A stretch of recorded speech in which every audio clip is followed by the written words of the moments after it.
네, 지난달 29일 밤 침몰한 유람선 허블레안 2호가 추돌 사고를 당할 때 모습이 찍힌 영상이 추가로 공개됐습니다. 사고 직후 가해 선박의 움직임이 석연치 않아 보이는데요. 오늘 이 시간 이종훈 시사평론가와 함께 헝가리 유람선 추돌 사고 그리고 지금까지의 상황도 정리해 보도록 하겠습니다. 안녕하십니까? 네. 네. 저희가 먼저 추가 영상을 한번 얘기를 나눠보도록 하겠습니다. 이게 추돌하고 나서 후진을 했다가 한 20초 정도 정지를 했다가 다시 상류 쪽으로 전진을 하는 영상이 공개가 됐거든요. 예. 이 영상에 대해서 좀 어떻게 보시나요? 예. 그러니까 거기 지금 이제 크루즈선들이 워낙 많고 하니까 그 이제 연합 단체가 있는 모양입니다. 네네. 그쪽에서 이제 추가 영상을 이제 공개를 한 건데요. 네. 그러니까 이 사고를 낸 그 바이킹 시긴호가 네네. 전진을 했다가 잠시 후진을 했다는 겁니다. 네, 지금 영상이 나오고 있죠. 네, 후진을 해서 사고 현장에 잠시 머물렀다가 다시 전진을 한 것으로 이렇게 지금 나오고 있습니다. 네. 그리고 이제 그쪽 그 현지 보도에 지금 따르면 그 영상을 좀 더 확대를 해서 보면 네. 후진해서 현장에 되돌아온 다음에 그 다음에 그 선원들이 상당히 황급히 뛰어다니면서 구명조끼를 던지는 모습도 포착이 네네. 됐다라는 거거든요. 네. 그리고 이제 수면 위에 지금 이제 올라오신 그 이제 피해자분들이 지금 이제 허우적대는 모습도 일부 포착이 되고 있다 그래요. 네. 그런 상황이라면 이 지금 이제 사고를 낸 선장의 해명과 달리 실제로 사고를 인지했을 가능성이 굉장히 높다라는 얘기고 선원들도 뭐 사실은 그 사고를 충분히 인지를 했을 상황이다라는 걸 의미하는 거고요. 네네. 그러고 나면 이제 그 다음에 남는 문제는 그 이후에 이제 45분 동안 그냥 또 계속 전진 항해 운행을 하잖아요. 네네. 그럼 왜 그랬을까 하는 거죠.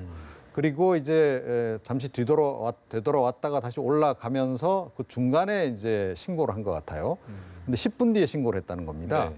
그럼 그 사이에 배 안에서 무슨 일이 벌어졌느냐 하는 거죠. 선장과 선원들 사이에서 뭔가 모의가 이루어졌을 가능성도 높은 것이고 사건을 은폐하기 위해서 뭔가 조치들이 좀 있었던 거 아닌가라는 추정을 지금 하게 하는 그런 상황입니다. 네. 말씀하신 대로 이제 크루즈 선장이나 선원들은 사고를 인지했을 가능성이 매우 높다 이렇게 말씀해 주셨고요. 네.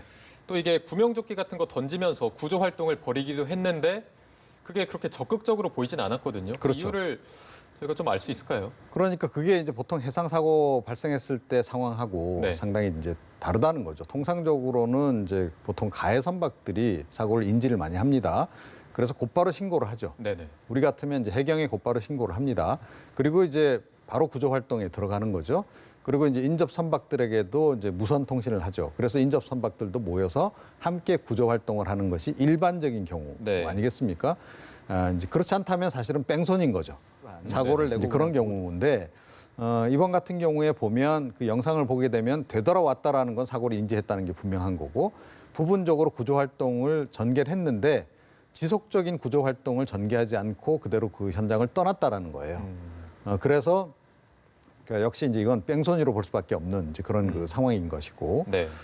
그리고 이제 조금 전에 말씀드렸듯이 그 이후에도 한참 뒤에 10분이나 지난 다음에 사고 신고를 했다라고 하는 것, 예, 그것도 좀 이제 뭔가 석연치 않은 그런 대목이 분명히 좀 있는 것이죠. 네. 일단은 크루즈 선장이 어제 구속이 됐고요. 네. 헝가리 경찰이 크루즈선의 그 통신과 항로 기록 등을 압수를 했는데 그러면 아까 말씀하신 대로 이제 10분 뒤에 사고 신고를 하기까지 네. 어떤 뭐 모의를 했을 가능성이 있다고 말씀해 주셔서 이런 예. 증거를 조작했을 가능성도 있다고 보시나요? 뭐 객관적인 증거를 이제 없앨 수는 없겠죠. 네. 이제 배에 만들어진 뭐 어떤 흔적이라든가 이런 걸 없앨 수도 없는 거고, 그다음에 이제 GPS 기록이라든가 뭐 이런 것도 지금 없앨 수 있는 그런 상황은 아니지 않습니까? 네. 그래서 이제 그런 거보다는 그러니까 지금 이제 일각에서 의혹이 나오고 있습니다만 선장이 그 사고 당시에 과연 정위치에 있었는가? 예, 그러니까 그리고 이제 뭐 항해사라든가 기타 선원들이 제대로 이 배를 조작하고 있었던 것인지에 대한 부분들, 네. 그 부분들은 좀 이제 그러니까 앞으로 좀 그 사실은 좀 더 그 분석을 해서 밝혀내야 될 부분들이 좀 있지 않나. 이제 물론 한계는 좀 있겠습니다만 아직까지는 지금 이제 상당 부분은 그냥 진술에 의존할 수밖에 없는 이런 그 상황이라는 거죠. 네. 자, 그런 상황인데 이제 조금 더 철저하게 이 헝가리 경찰 당국이 수사를 해야 될 부분들이 좀 생겼다 이렇게 생각을 합니다. 네. 네. 확실히 가해 선박의 움직임이 심상치 않은 만큼 조금 더 예. 결과를 지켜봐야 될 것 같고요. 예. 가장 중요한 게 이제 실종자 수색 작업일 텐데 아직까지 추가 구조 소식은 전해지지 않고 있고요. 우리 구조대가 이제 현장 상황을 둘러봤더니 수심도 굉장히 높아져서 최고 9.3m까지 달할 정도로 좀 어려운 상황이었다고 하는데 지금은 많이 낮아진 편이죠. 예, 그렇다고 합니다. 그런데 이제 뭐 워낙 이게 상류부터 많은 나라로부터 이렇게 흘러 들어오는 물이 돼서 네. 이게 이제 갑자기 확 내려가고 그렇지는 않은 것 같아요. 지금 상황은 조금 더 지켜보긴 해야 되는데 그제 이제 헝가리 당국이 밝힌 유속이 시속 15km였거든요.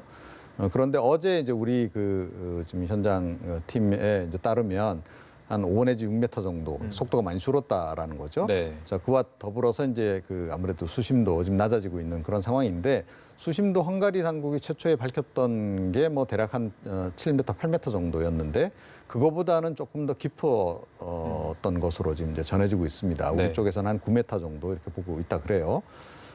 그런데 이제 배에 또 이제 폭을 생각을 해보면 사실은 이제 배까지 근접하는 그 배하고 수면하고 사이의 거리가 그렇게 긴 건 아닙니다.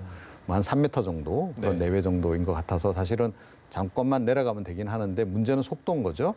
헝가리 이제 쪽에서도 잠수를 1차 시도했는데 실패를 한 거고 우리 또 현지 지금 이제 신속 대응팀 얘기를 들어봐도 이게 세월호 참사 발생한 맹골수도 그 당시 유속보다 오히려 더 이게 빨라서 그리고 또 오히려 강 쪽에서 작업하기가 더 좀 힘든 부분이 있나 봐요. 네. 그래서 일단 내일 다시 지금 논의를 해서 수중 수색을 할 건지 말할 건지 지금 결정할 것으로 이렇게 좀 전해지고 있는 상황이어서 현지에 가신 지금 가족분들이 굉장히 애를 태우고 있는 상황입니다. 네, 지금 뭐 현지에서는 저희가 아까 취재 기자가 나가 있어서 현지 상황도 한번 네. 살펴봤는데 현지인들도 굉장히 좀 충격을 받은 모습이더라고요. 그렇죠. 그러니까 뭐 헝가리 당국도 밝혔다시피 뭐 100년 이래 이런 대형 사고가 이 지금 다뉴브 강에서 없었다는 거 아니겠습니까? 네. 그래서 그쪽에서도 굉장히 충격적으로 이제 받아들이는 것 같고요. 그리고 그쪽 뭐 헝가리 시민들을 비롯해서 헝가리 국민들 모두 굉장히 미안한 마음도 좀 많이 가지고 있는 것 같습니다. 그래서 현장을 좀 많이 찾고 계시고 우리 대사관 앞에서도 또 애도하는 그런 행사를 계속 좀 진행을 좀 하고 있는 그런 상황입니다. 네. 네. 아까 저희가 뭐 취재 기자 연결해서도 피해자 가족들이 가장 힘들어하는 부분이 예. 정신적인 고통을 계속해서 호소하고 있다고 해서 정부도 좀 뭐 심리 상담가를 파견해서 돌보는가 하면 이런 쪽으로 많이 좀 지원을 하고 있는 편이죠. 예, 그렇습니다. 그러니까 뭐 심리요원 파견하는 거 관련해 가지고 뭐 일각에서 뭐 약간 비판론도 없잖아 있습니다만 그런데 실제 가족 입장에서 생각하면 지금 뭐 정신이 지금 제대로 지금 이제 일 상황은 좀 아니다. 더군다나 이제 실종자 가족 같은 경우에는 아마 지금 뭐 매일 거의 뭐 눈물로 지새울 것 같고요. 그다음에 이제 사망하신 분 가족분들도 마찬가지. 네. 이제 그런 상황이기 때문에 이분들이 일종의 패닉 상태에 지금 빠져 있는 거 아니겠습니까? 그래서 심리적으로 안정을 시키는 게 필요하죠. 왜냐하면 또 개중에 또 극단적인 선택을 하실 분들도 생길 수 있습니다. 네. 그런 사고를 미연에 방지하는 차원에서도 심리 전문가를 파견한 것은 굉장히 잘한 일이다 이렇게 생각합니다. 네. 지금은 뭐 실종자 구족과 수색 그리고 가족들의 어떤 치료적인 부분이 가장 중요할 텐데 네. 이 외에도 정부가 조금 더 신경 썼으면 하는 부분이 있다 하는 게 있을까요?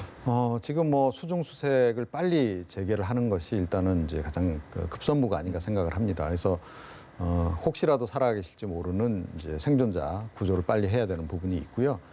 그리고 이제 뭐 지금 배 속에 상당수 지금 이제 아마 실종자들이 있을 것으로 추정이 되고 있기 때문에 그분들 뭐 개중에 이제 돌아가신 분들은 시신을 수습 빨리 한다든지 이런 것도 필요한 거고요. 그다음에 수상 수색도 상당히 저는 중요할 것으로 생각을 합니다. 지금 계속 수상 수색을 좀 전개하고 있습니다만 또 개중에는 하류로 휩쓸려 내려가셔서 어딘가 지금 강 둔덕 같은 데서 지금 지금 정신을 잃은 상태에서 좀 숨만 쉬고 있는 그런 분들도 개중에 계실 거란 말이에요. 네네. 부상자들이 있을 수도 있는 거기 때문에 그런 분들도 빨리 찾아내는 그런 것이 좀 필요하고 또 이 가족 입장에서는 특히 이제 사망하신 분들 가족 입장에서는 시신이라도 빨리 수습을 해서 한국으로 좀 이제 데리고 오고 싶다 이런 심정 아니겠습니까? 그래서 한 분도 남김없이 모국으로 되돌아올 수 있도록 그렇게 지금 노력을 해야 한다 이렇게 생각합니다. 네.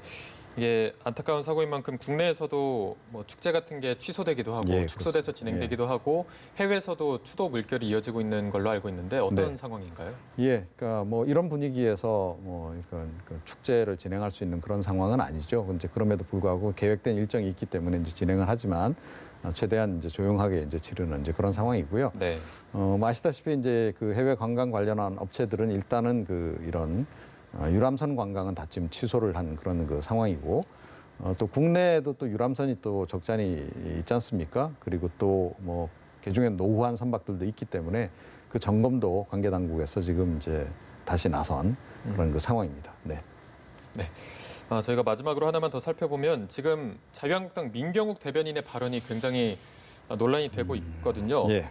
일반인들이 차가운 강물 속에 빠졌을 때 이른바 골든타임은 기껏해야 3분이다. 그런데 문재인 대통령은 세월호 구조대를 지구 반바퀴 떨어진 헝가리로 보내면서 중요한 건 속도라고 했다. 명백히 비꼬는 글을 이렇게 올린 건데 예. 이런 사안마저 정쟁이 이용하는 거냐 지금 많은 분들이 눈살을 찌푸리고 있는 것 같습니다. 지금 예. 행태에 대해서 어떻게 보시나요? 그러니까 아주 부적절한 발언을 좀 했다라고 저는 생각을 하고요.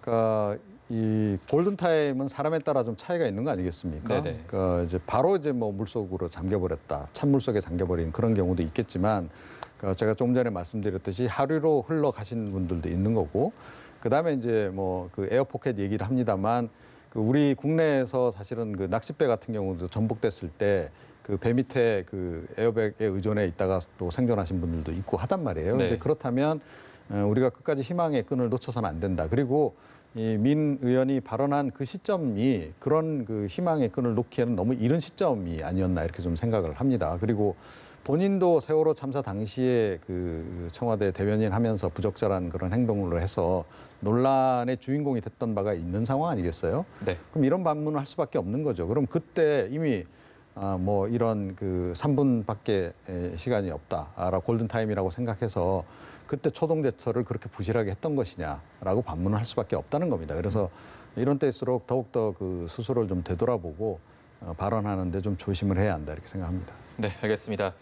지금까지 헝가리 유람선 추돌 사고 이후 지금까지의 상황에 대해서 알아봤고요. 추가 구조 소식이 들려오기를 간절하게 바라겠습니다. 지금까지 이종훈 시사평론가와 함께했습니다. 고맙습니다.